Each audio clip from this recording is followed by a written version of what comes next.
Hello everyone, I'm going to play a match, a Blitz match of 5+0 against an international master who is a friend, Igor Bitensky. You can join us. And if you haven't noticed, this is my apartment, so yeah, good luck.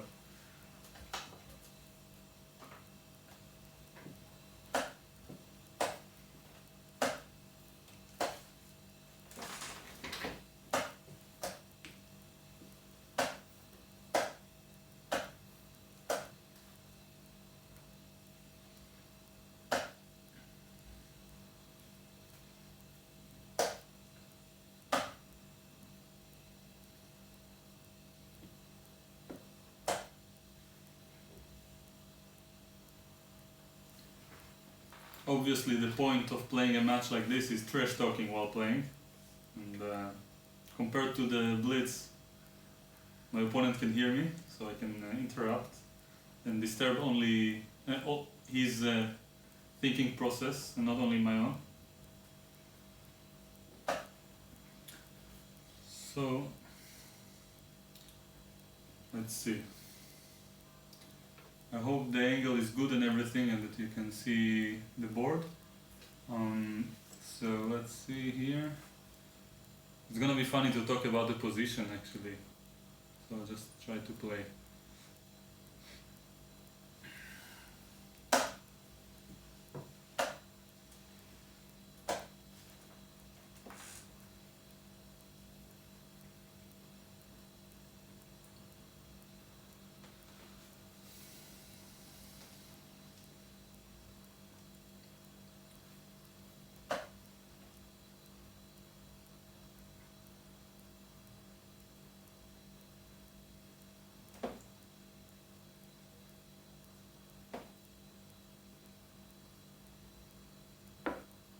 We have some form of reverse kings in the end. I'm pretending to play white.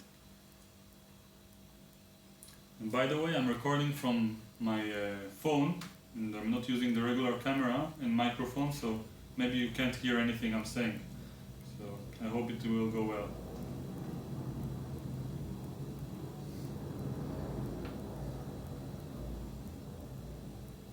And one more remark. We're playing without increment. It's 5+0.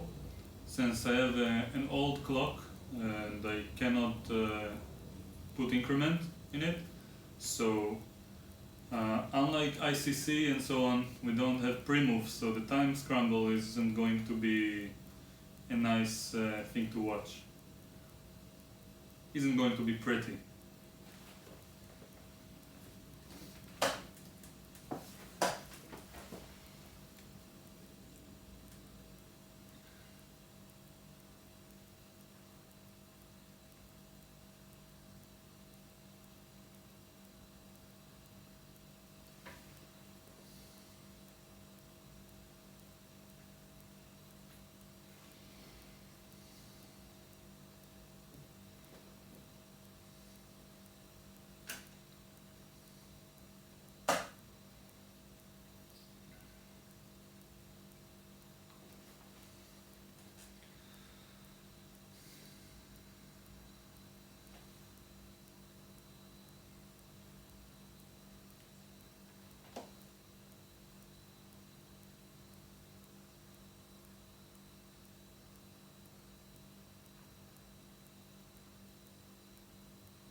And another advantage in this form of playing is that I can disturb my opponent, and well, by saying that he has to sit straight every few seconds and distract him from thinking, because it might block your view, and we can't see the phone, so we don't know what's going on.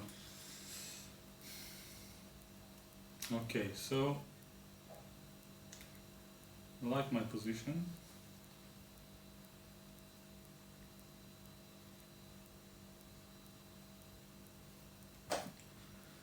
And I'm leading on time.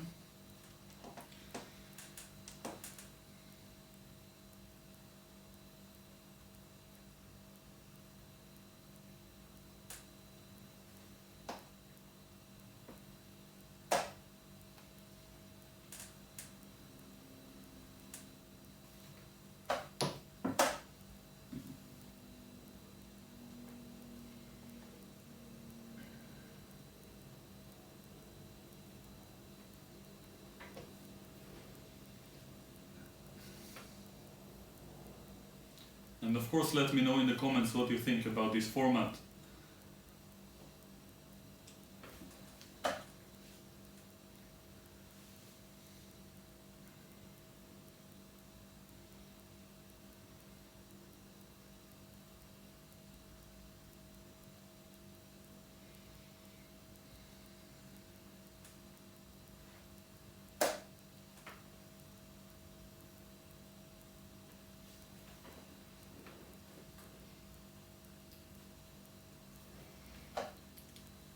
It seems fun to film myself playing Blitz in my own apartment, while you can see the kitchen behind me and the door to the bathroom and everything.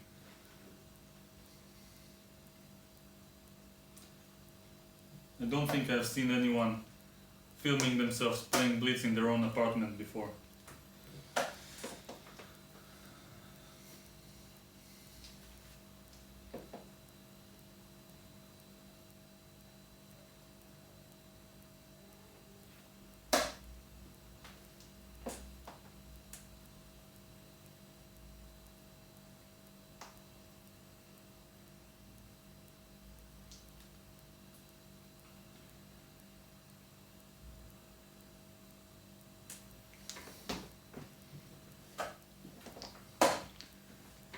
And I suggest, while between reminding my opponent to sit straight, I will analyze the game afterwards. I think people enjoy this format very much, so we can actually look at the game and analyze and talk about what happened.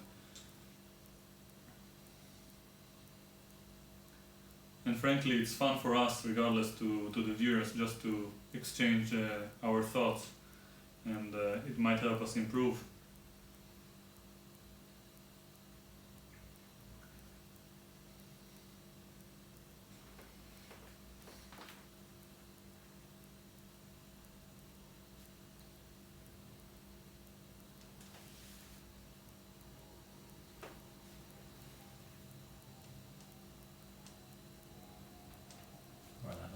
Yeah. Okay, so Bishop D1, I assume you missed, yeah?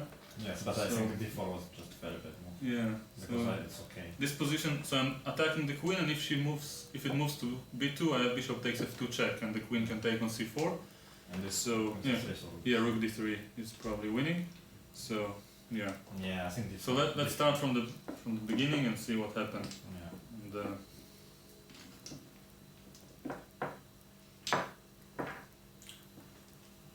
in my experience, when I film such things, it takes like half of the videos have some problems in it. So apologies in advance if something is far from perfect. This seems like main theory in this sort of hybrid. King's Indian. Now I castled. And I think normally people take on D5 here. Yeah, I can, and then rook E1. Yeah. So take on D5 and rook E1, and we get this reverse position where you take the pawn, yes. Which but I can't but I can't use here the fact that I have master tempo, so I didn't see a point to go for it. I think the structure is better for me. Yeah. So at least here I mean the tempo is not making such a big difference. That's right. But I think here I can't do worse, but here I really can do worse because very soon the tempo would be not important and I will just do worse as normally in this such structures. And here at least it's more dynamic, I think. So. Yeah, I have more space and now the center is closed. Yeah, now tempo. Okay, of course I could play C4, but then it's.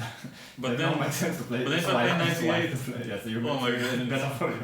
It's a normal transposition. Yeah, no, it has no sense. With the knight on D2. Yeah. Okay, so Queen C7. Yeah, I actually looked at this line before playing some Armenian player. Just reminding you to maybe they can see the pieces. So his name was something. He always plays 1 G3 on the first move. Moves Tsitsian or something like this. I can't really pronounce it. With a lot of S and Z. Yeah, and he played this line against me, and I prepared this 98. I even played it in the game, and I think he played some. He didn't play C3. He played something like Rook E1, inducing D4, and then he played something like B3, and some I don't know, Bishop D2, and started waiting. And then I think Black was slightly better, but I didn't play well afterwards. But I got some edge in the opening. And here, I think black should be the one fighting for advantage, but I'm not sure how. So bishop g4 is a useful move. Played bishop d2 here. You played bishop d2. Yeah. So bishop g4 is a useful move here, trying to induce h3, and then I go back to e6. And in many cases after f4, the pawn on g3 will be hanging in some concrete lines. Yeah, that's why I didn't play h3. Yeah, h3 is what I wanted. And now knight d6 is the reason I played bishop g4. And you cannot take on e5 because of the pin. Yeah. So you had so to, maybe took, actually, yeah. Maybe actually I could play queen c2. I think also queen b1 is the typical move. Yes, but maybe this is because I want some pressure on c file. Mm-hmm. And now you have no knight d6. Yeah, that's true, but I already have some idea. The problem is that when I take, you can take here. yeah, I can go f6 for example and prepare knight d6, and yes, you can go just f6, and then on. I think the position is. And is if he good. takes, you just want to take here. Yeah. The typical plan is queen Yeah, b1. Yeah. Queen b1, rook c1, and start to try for b4. Okay, this move, it's okay. Rook c1. Play knight d6. Knight d6 now takes. I didn't want to take because knight e5 I'm losing a pawn. Yeah. If I take the c pawn, so I took here first, and now knight d4 was my idea. And I get the d4 square for a piece. Yes. I mean a piece covers it instead of a pawn, which should be good for me. Yeah. However, after bishop e3 I couldn't. I played d4 first. b4 first, yeah. b6 looks logical to reinforce c5. Some pressure on bishop e6. Yeah. I think it's about equal. I don't think. Yeah, because if I take c5 will be weak Yeah. at the end. After the exchange, I have to take with the pawn at some point. So I decided to go rook d8. Yeah. And I chose this rook, so I have chances to go a6 if he goes b5 at some point. Yeah. So yeah, bishop d4, rook d4. And now it feels that if you take, I take with this pawn, and this b4 pawn will be under pressure. Yes.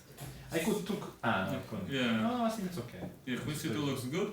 And now rook d7 looks like a strong move because the rook is a bit. it's a bit shaky. I get bishop e6 at tempo. Yeah. For example, queen. I mean, at some point, like rook d8. Yeah, and then I mean, I'm gonna have some threats. So Maybe I should have played just rook c3 or something like some prophylactics. No? You play rook d8 probably. Yeah, I guess I can also play. I want to protect e5. Yeah, it's a bit too passive. Maybe I should play some active. Mm-hmm. Yeah, the problem I can't play queen c3 because then you have bishop e6. Yeah, knight e5. Maybe 95. But everything is maybe bishop f6. Even bishop f6. Yeah, just really good for me. Yes. So instead, you played. I played. I took. You took. I don't like it so much because it's. It opens up. I open the position for your bishops. Yeah. Which is not supposed to be good. Yeah. And then I have more pieces covering d4. Yes. Rather than pawns. I could try to close the position, but then again, I'll be a bit worse. So. Yeah. Because you always can open it with a6. Yeah, exactly. Okay, maybe this is not so bad. Yeah, d4 But seems like a mistake, but d4. otherwise I go rook d8 and it still works. Yeah, I don't want to get away from the weak pawn. Yes, but after d4, I'm just okay. Maybe not knight d3. But So yeah, this feels already like white is under pressure. d4 looks like a good try to release the pressure. Okay, obviously knight b3 is losing, so I should just have go. Knight b5 or knight f5. These are the two options. Maybe knight f3. Yeah. Not as good. Yeah, knight b5 I don't like because the knight is just bad. Loose. Yeah. You just play queen. e5 for example. e5. Yes. Yeah, it feels like. No, here it feels not good. The rook d2 is coming. Yeah. Just really bad for white. Very bad. Yeah. So probably this is already very bad. And then knight b3 was just probably losing in one move. Let's just look at it for one more moment to see if there is a defense. Some hope. No, I wanted to give my queen for rook and a piece, but I could find a way to. Yeah, it's not easy. No. So queen. If you take on c5, you just take here. You don't even have to take on c5. Yeah. So this is just really bad and completely lost. Queen c3, rook d3. Now this knight is going to. We're losing it, and I don't know what to recommend. I can give it an exchange, but it's completely lost. So. How? With queen. No, here I could just take here. I'm not losing immediately, but it's completely lost. Mm. Maybe this is the best way, because maybe I have the chance to take a pawn here, but I my don't king is think- weak, so it looks very well. Let's see if I have an immediate way to Yes, continue. just forced win. Feels like I should have some very strong move here. You just play just queen e5 or something. So for example, if I go with my queen, like here, preparing some queen h3, can also go to c8, just maintaining bishop f2 as an idea. Okay. And now queen h3. Just queen h3. I still have queen e2. My only move is queen e2. Not Yeah. to get mated immediately. And Rook d2? rook d2 looks good, yeah? I don't want to get mated. The question is Yeah, maybe I take first and just go h6 next and it just looks lost, yeah? Yeah. You don't get mated because you no, it can be nice because on rook Yeah. d2 I should play to some, Yeah. I don't know, Fe is the... but I don't have, you just take Yeah. it. So this looks So completely winning. And also bit c5 Yes. just should be Yes. winning, yeah. So Yeah. overall quite a good game. Unfortunately we're filming with the phone, so at the end of every video we have to stand up and press the recording.